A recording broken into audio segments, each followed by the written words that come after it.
Okay. All right. Good morning, everybody.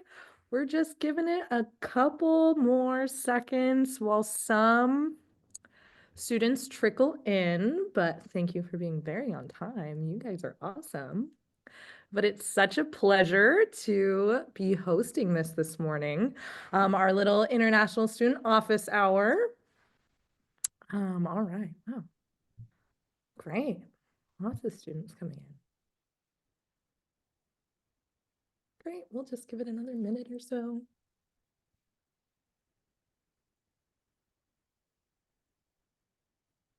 Okay, great. Looks to be the flood. All right. So let's go ahead and get started. This is going to be a recorded presentation that we will put up on the website as well as Grad Division's website. So it will be easily accessible afterward. But I would love to be the one to welcome you all to the new fall 2025 International Student Office Hour. We're really excited to have you, and kind of going straight into this. I want to make it clear that this is not going to be absolutely everything you need to know. This is your first introduction to a lot of the sort of processes that you need to do to get to UC Merced, an introduction to our OIA team. I have Becky Mirza here with me this morning as well as some assistants from Grad Div who are very happily organizing this for us. And yeah, so feel free to hold your questions until the end. We will have a Q&A. And then we can all talk about them, and you're welcome to ask us at OIA, as well as Grad Div is here to ask Grad Div or Grow Week questions as well. All right. So coming up first is sort of the discussion topics that we're going to talk about today. We have about OIA, the Office of International Affairs here at UC Merced, as well as the sort of visa processes, the very basics that you need to know to go through the steps to get here. Your arrival at UC Merced, we have an ambassador program that we're piloting this year, as well as the check-in process, some information on getting your social security card, which many of you will need for your TA-ship or your GSR position, as well as I've gotten a lot of questions on health services, UC-ship, and immunizations. So we will touch very briefly on that, as well as some final resources for you before finally ending it all with our Q&A. All right. But first up, we have our sort of introduction to our team. We are the team here to support you. And at OIA, we are a combined team of study abroad as well as the International Student and Scholar Services team. We have our director, Garrett Gietzen, up at the top, as well as our very valued administrative officer, Julian Luke, who helps this office run smoothly. Our study abroad team, you might come into contact with.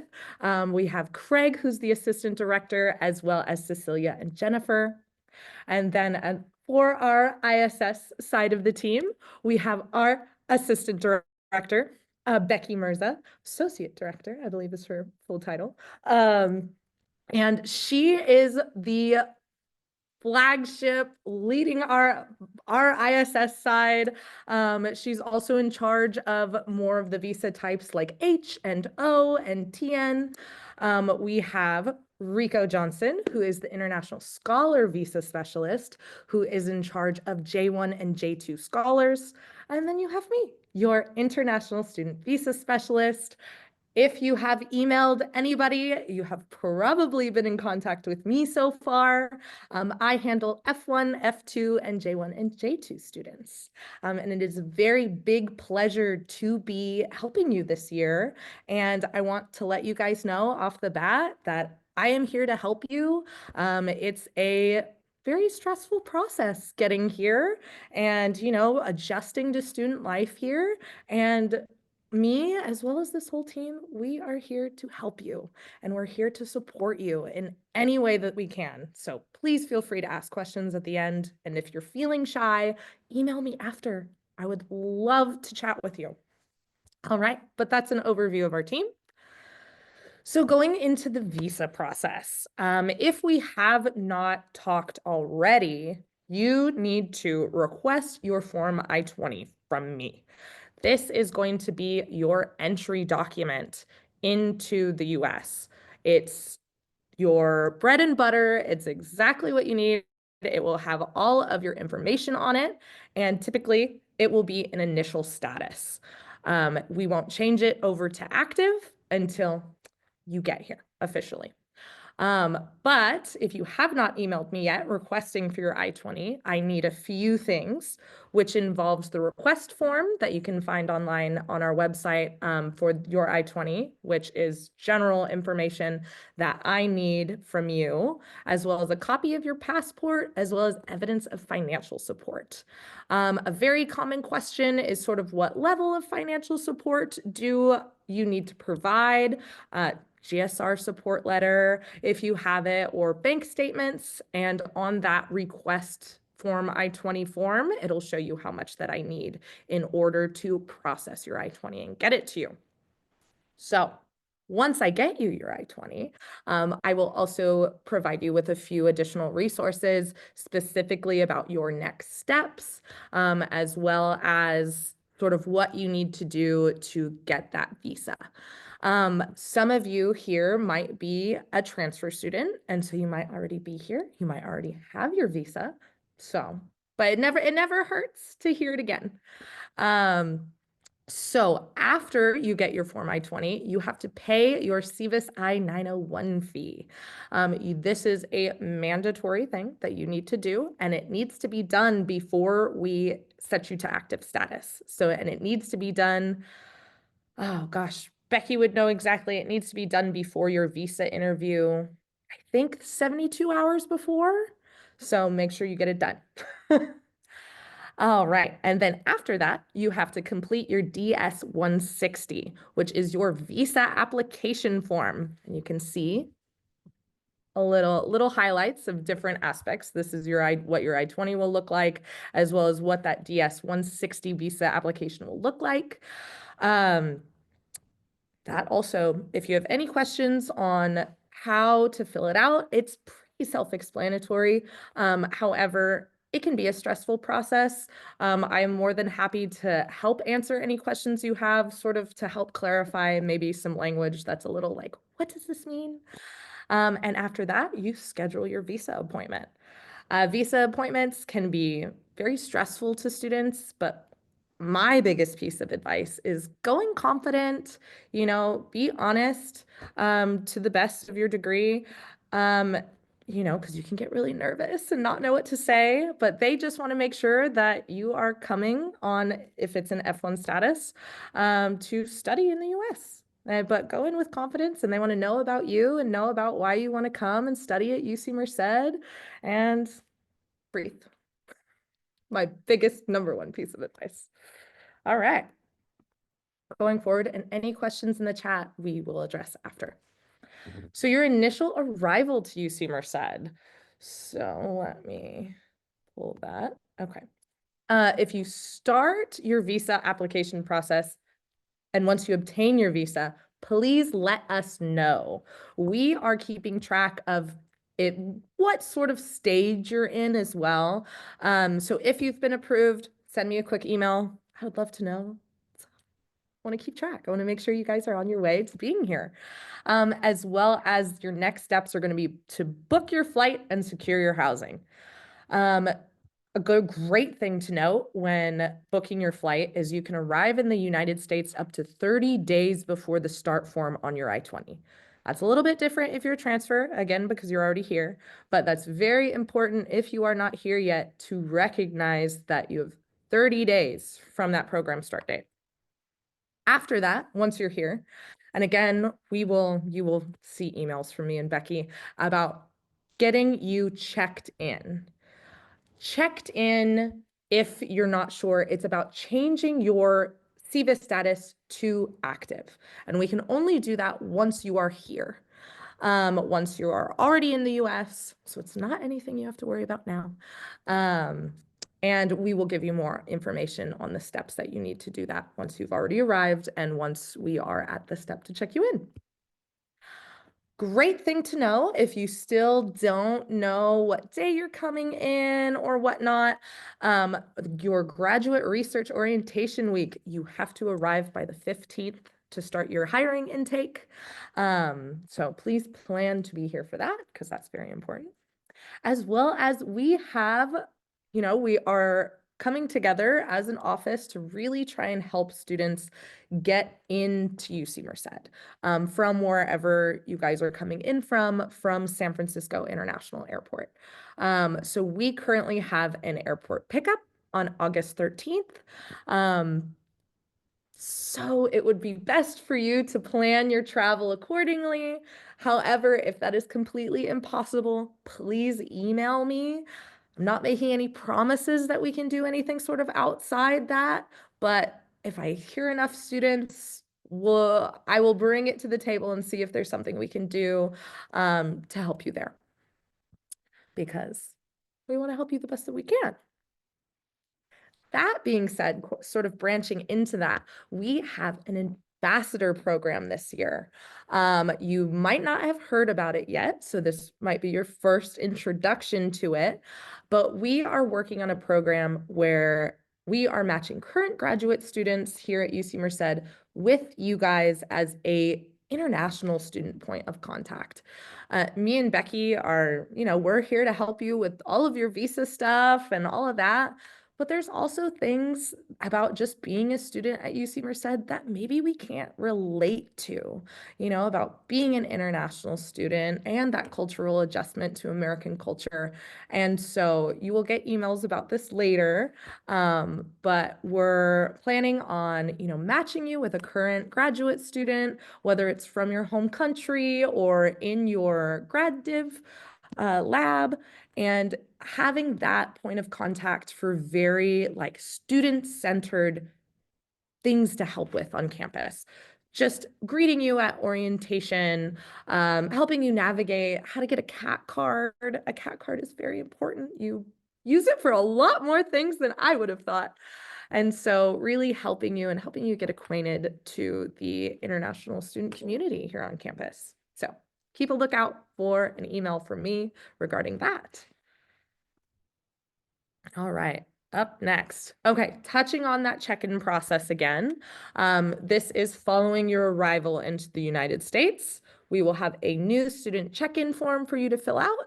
We need a copy of your visa as well as a copy of your I-94. And that you will be able to access from the I-94 government website. And something that I always like to mention, just in case for anyone watching, the I-94 is typically automatic once you arrive, and then you just check the website once you get here. However, if you are coming by the land border of Mexico, it is something you should request in advance. And feel free to email me, and I can kind of walk you through the steps of that. But that is the only border I know of that sometimes does not do it automatically, and it can be a little bit of an extra stressful process if that didn't happen, and then having to contact them to make sure you get it. So if you are coming through that way, feel free to contact me, and I would be happy to walk you through the steps of requesting that I-94 beforehand. We also have mandatory orientations. Very important.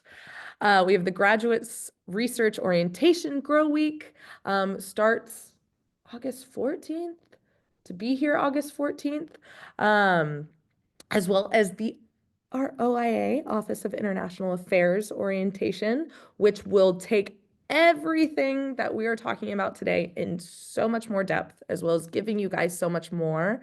That is on August 20th. So really don't stress about the small stuff just yet. When it comes to being here, we will have that full orientation with you in person, and we're super excited. All right. So a good thing to know about having a social security card. If you don't know, a social security card is your 9-digit number for while you're here in the US for doing taxes, making sure you get paid, things like that. Well, you'll get paid, but making sure you're doing everything correctly by the law. I do want to emphasize that I am your international student visa specialist. I am not a tax professional. I am also not a healthcare professional. We are here to help you when it comes to your visa and things of that nature. However, we are here to help point you in the right direction for what you will need in terms of doing your taxes later on. So important things to note about the social security card is that you have to wait until you are checked in with our office, like we discussed earlier, changing your CVIS to active, and you have been in the US for 10 days. We have a lot of students who are on top of the game and they get to the Social Security office and they are there too early. So make a note of that. Take a breather, put it a little further down on your to-do list, and make sure you've been in the US for those 10 days first. And then once you have an SSN card and that number, you don't need to apply again. I get that question a lot. If I change jobs, do I have to reapply? If I graduate from UC Merced and I go to a different school in America, do I have to reapply? Once you apply, your SSN is with you for your entire time. Okay. If you have questions on that, we will try our best to answer at the end. All right. And health services, insurance, and immunizations. Again, I'm not a healthcare professional. I am not UC Merced Health Services. However, this is the information that we can give to you.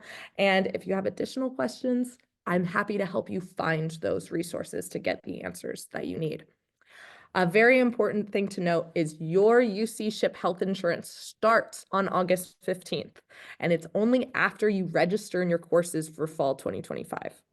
Very important to note, get that question a lot, like when will it start? What if I come here that 30 days early? Important to note, it doesn't start until August 15th. If you didn't know much about US culture already, one of the biggest things is US healthcare is very expensive.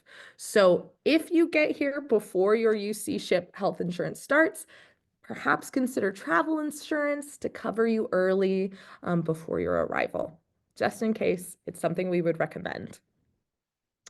As well as, just so you guys know, hold those questions for the health services office because we will be having them during our OIA orientation on August 20th. So they will be there to answer directly the questions that you have. All right, and other things that you have to do is you have to upload your immunization proof and make an appointment with health services following arrival if necessary. Again, they will be in contact with you depending on certain requirements, but you will have to upload proof of immunizations. We also have their website on the resources page at the end if you want to take a look. They also have their contact page if you have specific questions for them. All right, coming up to additional resources. We have our OIA Arrival Guide, which talks about perhaps anything and everything you could think of, but always feel free to take a challenge and send me an email if it's not in there.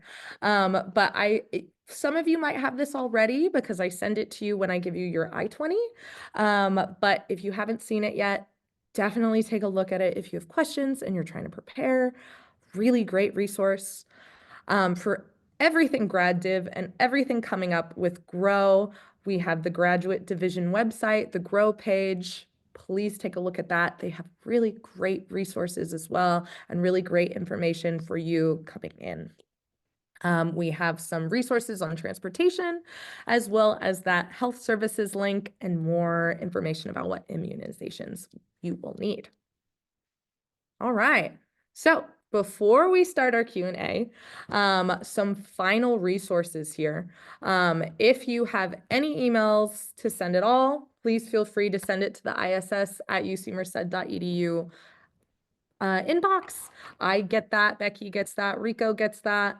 However, you're more than welcome to email me directly. I check my emails pretty much every single day. It's been a bit of an influx with new admissions, but I will get back to you as soon as possible. Something else I did also want to mention, It's super rare, but something to hold on to, just in case. Don't want to scare anyone, but it happens. If you are taken into secondary when you're arriving at the border, this is my work cell. Very important. I'd love for you to keep it on you just in case you ever need it. I keep it on me even out of office hours. So keep it handy just in case you need it, because it's always better to have it and not need it than not have it and need it. And then there's also our ISS webpage, which has some really great information. Highly recommend taking a look through that, and then email me if you have any additional questions. But I do want to pass the floor to our lovely associate director, not assistant, Becky Mursa, if you want to add anything that the students should know that I might have missed. No, great job. Thank you, Cassie. That was all really good information. I think just important to mention the August 14th and August 15th start to grow. Those first 2 days will be for hiring and intake. The main grow session will start on Monday. But the reason that's really important is if you have a teaching assistantship, which we call a TA, or a graduate student researcher appointment, which we call GSR, it's important to get here and to do that hiring intake on August 14th or by 5 p.m. on the 15th, because otherwise, if you don't, your first paycheck will be delayed until October 1st. So that's why the week of Grow actually starts on August 14th, because those 2 days, the 14th and the 15th, will be for that hiring intake that is really important to get done and out of the way. Also, just briefly on the Social Security. Social Security, it's not an office here at UC Merced. It's Social Security Administration is actually an office, a government office. And if you have employment in the U.S., you will need to apply for the Social Security card. Again, you can't do it until after you've checked in with our office where we switch your record to active, and after you've been in the U.S. for 10 days. And we will provide a letter to you that you would take along with other documents to the Social Security Administration office. So I know as you start applying for apartments or cell phones, they do ask for this number. And you just have to let them know that you're not yet eligible if you don't have one. So that's it on that. I know that we have some questions, so I'll go ahead and ask the questions, Cassidy, if you want to give them a shot. Great. It's so nice to see all the different countries. Okay, Oh, first great. question. In which case do we need to apply for a new I-20, change of citizenship, change of passport number? All right. Well, the I-20 is my bread and butter. But let's tackle citizenship and passport number first.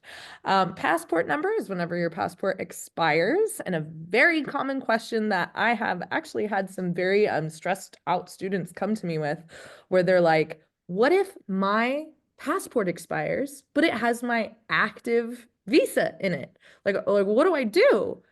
Super simple. You carry both. You carry your expired passport with your active visa as well as your active passport with you. When it comes to change of citizenship, that depends on the path that you're going. I also want to remind that we are specialized in our specific visa types. Becky deals with a lot of the employment statuses, but not all of them. And so while we can provide you with a lot of information that maybe, transitioning to a green card in the future, we can only give you very minimum. You will have to talk to an immigration attorney about your long-term goals with that. But as far as your I-20 goes, great question. I love that question because it's very important to know that if you've received your I-20 already, you will acknowledge that there is a lot of information on it. And I will go over some more of this at our August 20th orientation. But you will have to request an I-20 anytime any of that information changes or gets updated. A great example is if you've received your current I-20, it will say on there that you are currently in initial status. So every student, when you arrive and go through that check-in process with us, you will no longer be in initial status. You will be in active status. So I need to give you a new I-20 that reflects that, because we always want your I-20 to be your most updated document. Very important. Also, not relevant for you just yet, but another way is to keep it updated is with your travel signature on the second page. I will go over more of this on August 20th, but you always want to make sure that signature whenever you travel is within 12 months, not a calendar year, 12 months of being active. So for example, what day is it today? If I sign your I-20 or Becky signs your I-20 travel signature on May 21st, 2025, it is valid for you to travel until May 20th of 2026. I hope that makes sense. But sort of following up on that, when else do I update my I-20? If you get employment authorization, if you change majors, if your program kind of shifts, either it shortens or it extends. But all of that we will talk through together, and I will make sure to get it to you when it's appropriate. And I will let you know when it's appropriate for you to update your I-20. So you don't have to worry about being prepared and being like, wait, I need to ask Cass. I'll let you know. Thank you, Cassidy. So just to add to that, that your passport, as you know, should be valid for at least 6 months into the future. If when you get to the US, your passport expires, you can renew it at your embassy in the US. And so, yes, that's the situation to where you would get a new passport booklet and still keep your old one that has your visa stamp in it. Um, what else did I want to add to that? Very important about the new I-20 you get that changes from the initial to continued attendance. And new students, when they arrive, they're like, why am I getting a new I-20? But you always want to have that I-20 that shows continued attendance. Now, you can use your initial one for the hiring intake. We don't generally provide the continued attendance until you've checked in.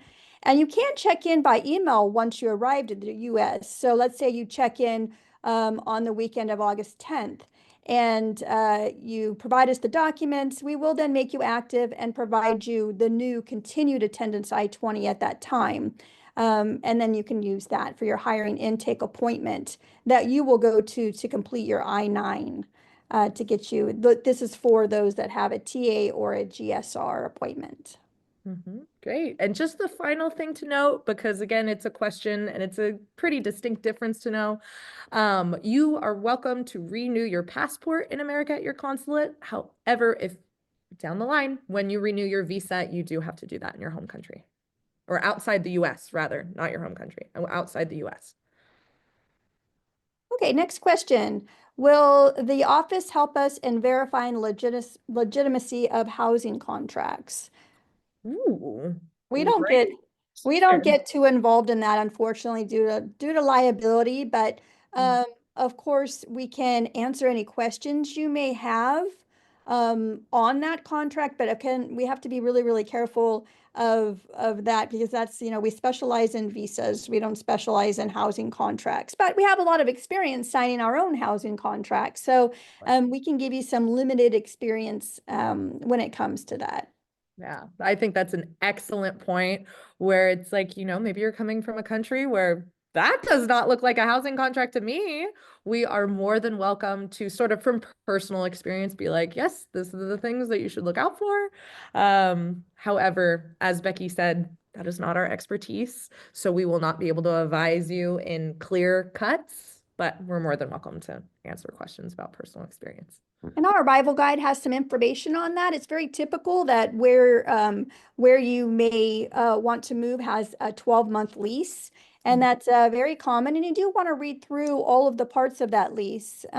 Most places also ask for a security deposit, and that will be noted in the lease. And things about what may be a reason you'd lose that deposit after you were to move out. So really, really important to read through it. And I mean, yeah, of course, you can ask us any questions that you may have on it, or we can provide a resource to you where you can learn more about it. Okay, another question. Oh, Jennifer's raising her hand. Yeah. Yeah, sorry, Becky and Cassie. Oh, Jen Karalte, I am in the graduate division. Sorry, I wasn't here earlier to introduce myself, but I just wanted to kind of tack on to that we do have campus does have some resources for folks that are looking for housing. I will throw those into the chat. So what it is it's off-campus housing. You can connect with a member of that off-campus housing team. It's like a consultant team, or you can reach out to them via phone number. I'll drop both of those in the chat, but they do help navigate the process of looking through contracts, like the legitimacy. They can even support like walkthroughs of places if you can't do that and be here physically in person. So I'll throw this in the chat, but I just want to make sure that I also let folks know. that's so great. Thank you, Jen. Very important because we get a lot of questions about housing, and that's our, that's our answer. That's not our specialty, but there are resources with people who are specialists in that. Okay, next question. Sorry, I was going to answer one that is going to require a link as well. It's this one. Could you recommend some health insurance for spouses? I'm having a hard time finding something. Mhm.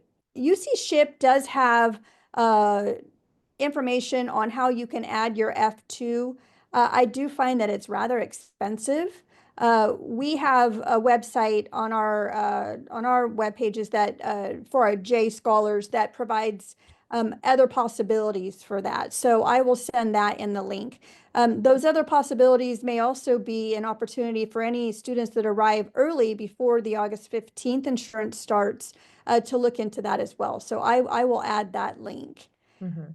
Um, Question, my visa was accepted for less than the duration of the program. If I want to visit my country, do I have to come back early and renew it? How does it work? Yeah, so sort of stepping into what we mentioned earlier, that is very common, especially if you have a PhD that you're sort of expecting to go on for 6 years. Yes, so sort of the very basics of how that works is I think it's also very important to emphasize that your visa is your ticket, I like to say, into the US. It's what gets you in here. So, if it expires while you're here, it's not, depending on you and depending on your travel situation, it's not a 911 emergency as if your I-20 expired. That's a much bigger thing. If your visa's expired, you're already in the US, so you're totally fine. However, if you go outside the US, you will not be able to re-enter on an expired visa. So in order to get a new one, you would have to go outside of the US to a US consulate to renew that. Becky, do you want to add anything on that? That's a good question. Oop, you're muted.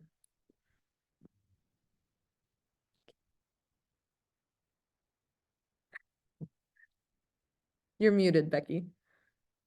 Oh, no. There you go. Say that again. Do we need a new CVIS I-901 or DS61 160 visa application for each new I-20? Oh, gosh, no. Thank you for asking, though. No, the CVIS fee is connected to your CVIS number. So this might be getting into a little bit of the detail that we'll talk about at the orientation, but your CVIS number will stay with you, even if you were to transfer to a different school. There are rules and regulations where that CVIS number could be terminated, such as you leave home for you leave to go home to your country for a long extended period of time. And that I believe the rule is like 5 months, and then you try and come back. You will need a new CVIS number, and that's when you'll need to pay the new CVIS fee. But as long as your current CVIS number is active, don't need to pay another CVIS fee, which is very nice. And as far as the 160, Becky, I'd confirm, what do they fill out when they are renewing their visa? Is that the same thing? But definitely not for a new I-20. It's the visa application is the DS-160. So if Yeah. your visa was to expire, which can expire when you're in the US, not your passport. If you are to leave the US and then need to renew your visa, you would follow that same process and complete the DS-160. Now there may be some sort of visa interview waiver for your country, but we can guide you on that later after your arrival. Yeah. But I love you guys thinking ahead. Very important. But to answer the question, you do not need that for a new I-20. Again, depending on what you are updating your I-20 with, I will personally need different things from you. Never anything bad. It's usually you fill out a form that I need. But again, super simple, and I'll walk you through it. Okay, next question. Do transfer students also receive an initial I-20 or a continued attendance one directly? Gotcha. Great point. I've been doing a lot of my transfers right now. So if you're someone I've been talking to in the chat, love to hear it. Love to see you. I love my transfers. They're all super polite and really nice. So that one's a little bit complicated because you are on the same CVIS number. However, receiving your CVIS number from your transfer college, you are in initial status at UC Merced. So I have to make sure you are checked in at UC Merced, given, as we were saying earlier, making sure you were enrolled at UC Merced in fall 2025 to change you to that active status. So the I-20, if you're a transfer that I've already given that I-20, it will be an initial status. Correct. Yeah, your initial I-20 will say transfer pending. Yeah. So instead of saying initial, it'll say transfer Right. pending, and that will change once you've checked in. We will change that. You'll get a new I-20 that will say continued attendance. And that's noted in the form reason box of your I-20. Yeah. Okay, here's a housing question. I'll do my best. Is graduate housing on campus statistically hard to get? I've applied but haven't heard back about a housing contract yet. Should I be actively looking for off-campus housing in the meantime? That's a great question. I find all housing, not just graduate housing, that when students apply, they don't necessarily receive a response. And I'm sure that that can be nerve-wracking. Right. So that is a question for housing, but I will pose that question and ask and see if we can get some kind of confirmation once you've applied. Now, the deadline application, I believe, is in the first week of June, so it could be that you may not receive any kind of notice until after that. But I can look into that. But otherwise, yeah, that would need to be directed towards housing office. Absolutely.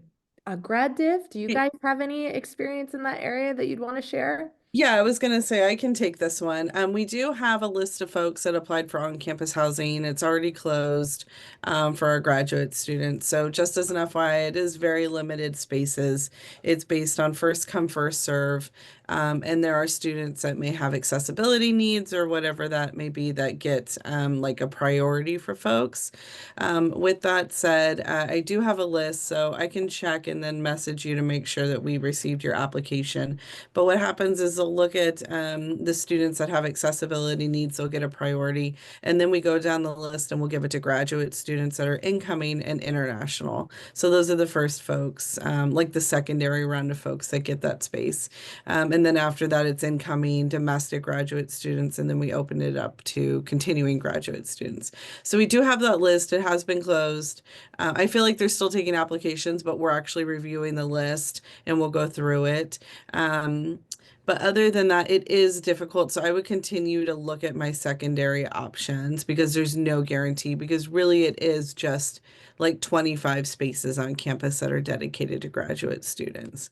So, but if there's questions like directly related to that, you can always email gradresources@ucmerced.edu, and then I can kind of help you navigate that.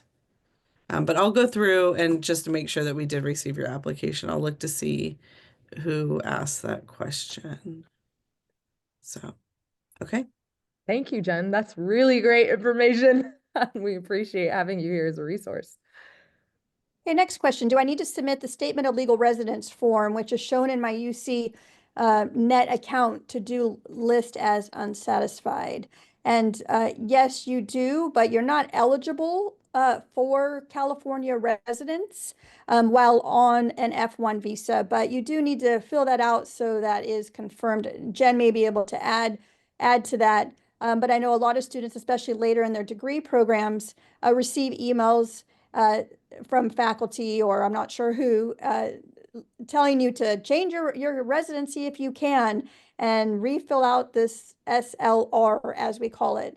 And just keep in mind, do whatever you need to do to fill it out. If you can't fill it out, you can, maybe there's a note somewhere where you can state F1 non-immigrant visa, and then that will be known. And when you're asked in the future to fill that out, as long as you're in F1 visa status, you're not able to change California legal resident. So that's what that form is for, which kind of leads into another question I saw. I can't find it right now, but it was about changing status.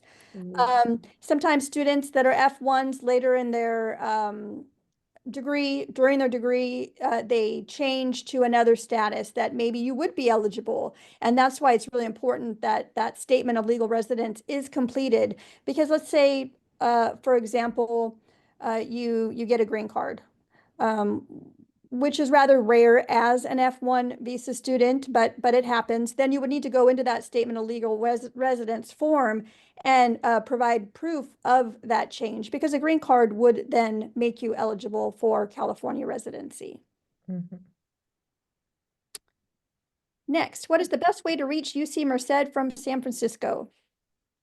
Ooh, that's a great question. Becky, what's the best way? It's through Amtrak, right? Yeah, it can be a little tricky. So in Yeah. this presentation, on the resource page, the traveling to UC Merced link has that and information. It can be difficult, which is why we have the August 13th airport pickup. We'd like to do several days, but it gets very difficult to do that and plan that, organize that when we have students that are arriving on 20 different days. So unfortunately, we had to pick the day. But San Francisco Airport is the closest international airport. We do have Fresno that's a little closer, but the flights are, are not as common and there aren't as many and are more expensive than San Francisco. We have a lot of students that arrive to LAX, but I'm not sure. I think they do because it is less expensive, but that's a good 5-6 hours from here. So we do recommend the San Francisco airport. From there, you can take a little tricky maze and get on what we call the BART. That can lead you to the Amtrak. And so if you need further information on that, we can provide that to you. We are hoping that with our ambassador program that the assigned ambassadors will help also with any guidance on getting to UC Merced. That's part of the reason that we're starting that program. Whether that be, telling you the best way. An Uber can be really expensive, but, last resort, it is something. Or hopefully you start talking with your individual grad groups and maybe you can connect with other students in your grad group or maybe even from your own home country, and you can arrange to travel together and share a ride. But that August 13th airport pickup, there's the request form link that was in this presentation. You were also emailed that link. And so if you haven't yet made your travel plans, we suggest that, then you sign up for that. You do have to arrive by a certain time on that day, but if you arrive the day before, maybe you can stay in a hotel by the airport. The hotels that are there, several of them, they have free hotel shuttles from the airport to the hotel, so you could make your way to your hotel and then back if you needed to do that. So yeah, be sure and sign up for that airport pickup by July 15th so that we can make the necessary plans and have the appropriate sized bus ready to pick you up.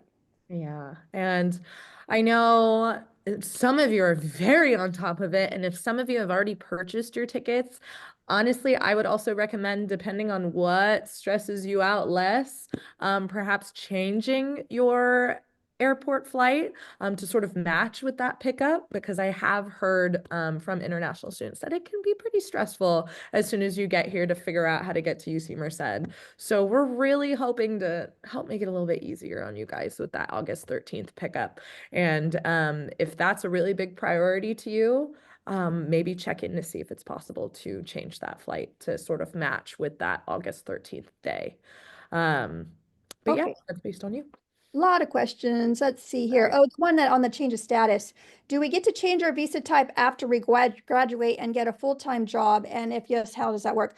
Like Cassidy mentioned, we specialize in the F1 non-immigrant visa. So when you go to your visa appointment and when you come here, you are not intending on immigrating. But I do work with faculty and postdocs that we do hire who have been or are in F visa status. And there are ways to change your status, whether that be to H-1B, or we have had some students that go straight to a green card, whether they, have married a U.S. citizen or they have filed their own national interest waiver, which is an EB-2 visa for a green card. So are there those opportunities there and available in the U.S.? Absolutely. I work with doing changing statuses every day to H-1B and green cards. So that's just not something as an F1 visa student that our office helps you with. But if you are later employed as a postdoc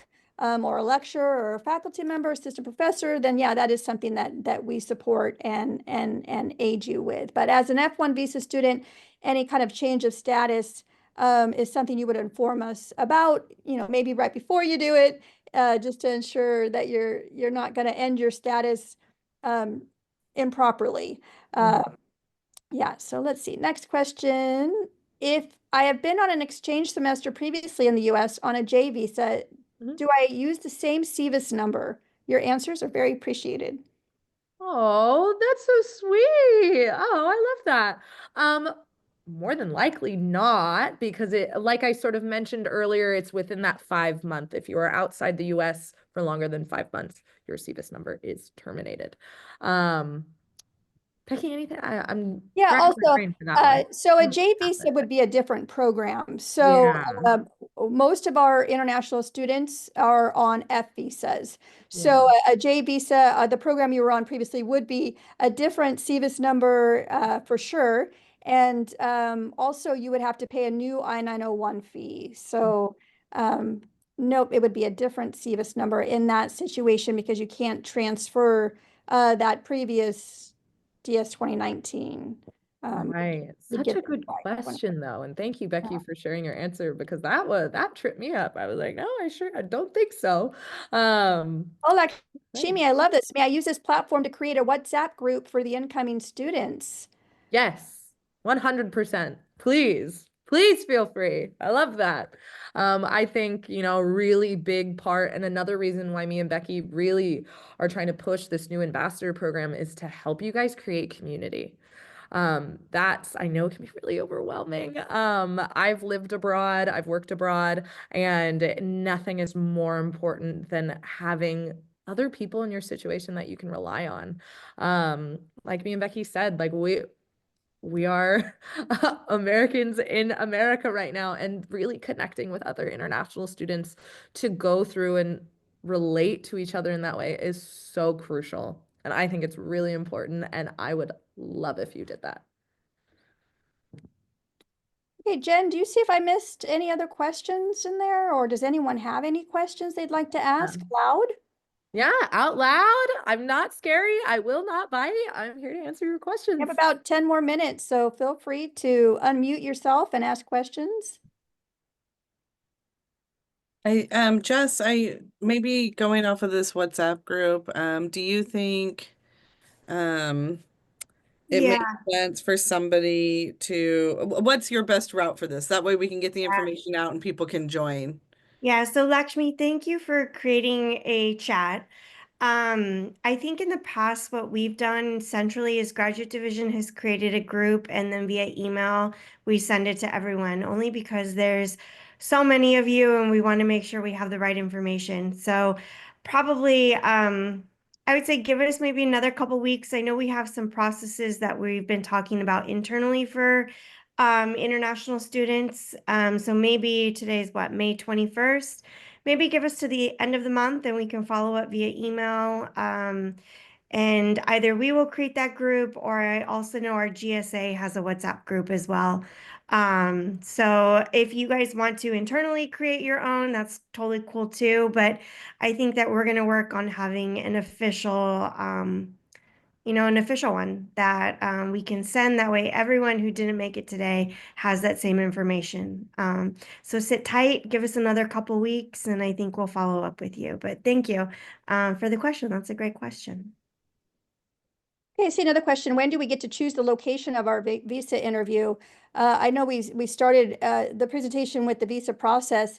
It's really important if you haven't not started the visa process, especially if you don't have your I-20, that you contact us. You should have had your I-20, and you should have started the visa application process and have an appointment by now, because unfortunately, graduate students can be stuck in what we're called administrative processing, and it could take 8 weeks to get your visa. So you can apply at an embassy not in your home country, or outside. You can apply. So the question is, when do we get to choose the location of our visa interview? Once you've completed the DS-160 application, that's when you are then able to make your visa appointment. And you can pick an embassy close to you, away from you. Some students have gone out of the country. I know in some countries it's very difficult right now, such as India, to get a visa appointment. And if you just keep trying almost every day, Every day. a spot will open up. Mhm. And if it is months away, then speak to us and we can guide you on what's called an expedite request. For example, if you get a visa interview in July, that is going to be too late to arrive by August in most cases. So go ahead and take that appointment. Then you would be eligible for requesting an expedite interview. Mhm. Great point, Becky.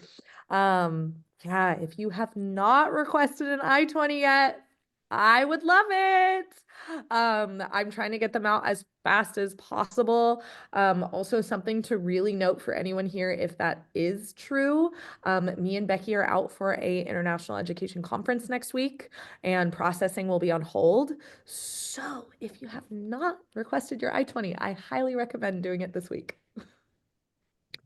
Okay, see, we got about 8 more minutes, but I see, can I check the availability of visa spots? I don't believe that you can. I think you have to go through the application process before available appointments can be seen. But being that I personally have not filled out a DS-160 on my own, I'm not entirely sure, and they're always changing their processes. But my understanding is you complete the application, and then you're allowed to then make your appointment and see any available spots. I believe this is being recorded, and we are going to, I believe, have it on the Graduate Division website, a YouTube, I believe, and our office will make it available as well. So that was a question. Can you please send the slides on our resource page? You can click on it right now, or we can put it in there. Oh, I think it was just there. Thank you, Jess. It says we get the recordings and slides on our website, and then you can get it from there. Yes, I am also thinking of, once it is posted, sending out a mass email, just letting you guys know that the video is live. If you joined late, I saw quite a few who joined late and want to take it back to the beginning and see everything that we talked about. And then feel free to ask us any questions by email, or we can meet you by Zoom. It's a lot of information, and the more of this you understand now, then when you arrive later and have a lot of other things to try and understand, you've gotten through this part of your arrival to Merced. Yeah, I totally forgot to add it as well. But if you go to our website, you're more than welcome to book an appointment with me over Zoom, and we can talk if that's a little bit better. If you have a little bit more of a complicated question than you want to ask over email, you don't have to wait to be here to talk to me. I am more than happy to chat. Also, I can't coach you how to do your visa interview, but if you're stressed out and just want to talk about it, I'm here to talk. Okay, there's a question on vaccinations, and our office doesn't handle the vaccinations. And so if you're worried about the vaccinations that you've submitted in your portal and them not meeting any requirements, you can't email the health services office, but chances are, getting a reply. They're so busy right now with all of these similar questions that you can, once you arrive, get vaccinations here that are required, either at our health services, or if there's anything that you don't have that they don't have, then they can send you off campus. So we can't really directly answer the COVID-19 vaccination.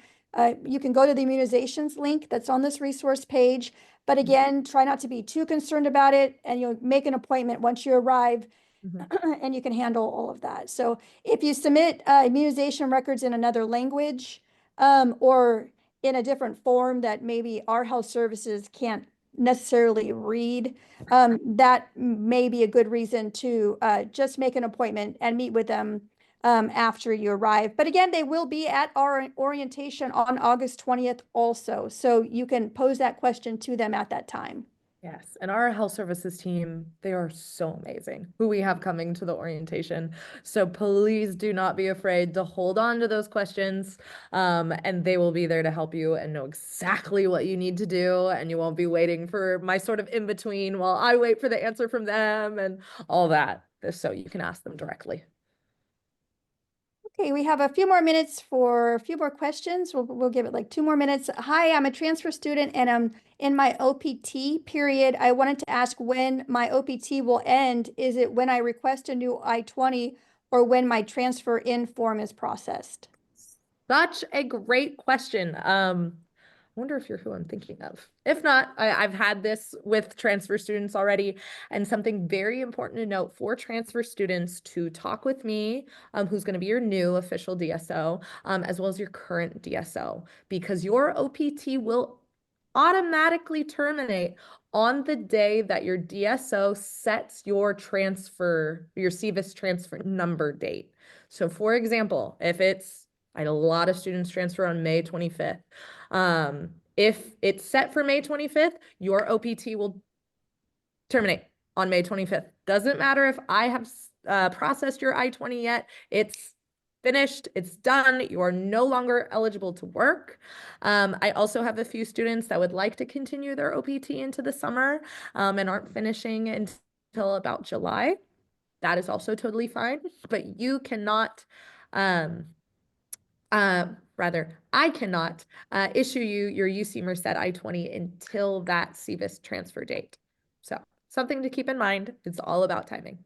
And this is a good note to end on right here, is that what is important is that you have it transferred by August 10th or so. The reason is if you have a teaching assistantship or a graduate student research position and you need to do your hiring intake, that will take place on August 14th and August 15th. So you do need to allow us time for your current school to transfer your CVIS record, which is a push of a button, but it's a very busy time for us. And excuse me, you would need to allow us time to issue you your UC Merced I-20 that you would need for hiring intake here if you have an appointment on campus. Yes, thank you, Becky. I've been working as hard as I can to get everything out, but sometimes things do pile up, and I'm really expecting that week of August to be busy. So just to make sure that you're not, delayed or anything on your hiring intake, please make sure you request it like a week ahead of that date that you're going to need it. Yeah, but great. Anything else to add, team, before we end? And also, I know it's 1 minute from 9 o'clock, and if you are still holding on to questions, email me. I am more than happy to help. Email GradDiv. We are here to help you get you to UC Merced. We're so excited. But anything else to add? All right. It's great. I would one more thing to add, just, and I know Becky and Cassie, you've done a great job, but again, in order to get paid on time, one of the biggest things is please be here by August 15th so you can complete your new hire paperwork. That means being on campus, ready to do all of your new hire paperwork. You get a partial paycheck, as Becky said. You'll get a partial paycheck, which is like a half paycheck on September 1. But if you miss the deadline for the August 15th, that means you won't get any paycheck until October 1. And that's a long time to go without any pay coming in. Okay. So really consider that as you're booking your flights and stuff, that you need to be here on the 15th. Otherwise, thank you to Becky and Cassidy. Jess, anything else to close us out? Nope. This is just our first, I will say something actually. This is just our first webinar in a series of a couple webinars that we'll be having in the coming months. So you will see Jen and I again next month. We'll be hosting a webinar on just kind of like an open office hour where we will cover things about starting to make that transition to UCM. And then every webinar that we do, every email that we send, slides, I'll make sure they always get added to that website that we shared with you. But of course, don't be shy about reaching out. And I think everyone on this call is here to help you. So thanks for joining us today. Yeah, thank you, Jen and Jess and GradDiv for hosting this for us. I think it was really great. And also make sure that we have our International Student Orientation on the 20th, where we are so excited to greet you in person. And we will go into a lot deeper depth about things as well, especially when it comes to making sure you maintain status here in the US. Becky, any closing notes? No, that's it. Just again, don't hesitate to email us with any questions that you may have, and we look forward to your arrival in August. Great. Thank you, Jess. Thank you, Jennifer. Thank you, Jesse. everybody. Bye.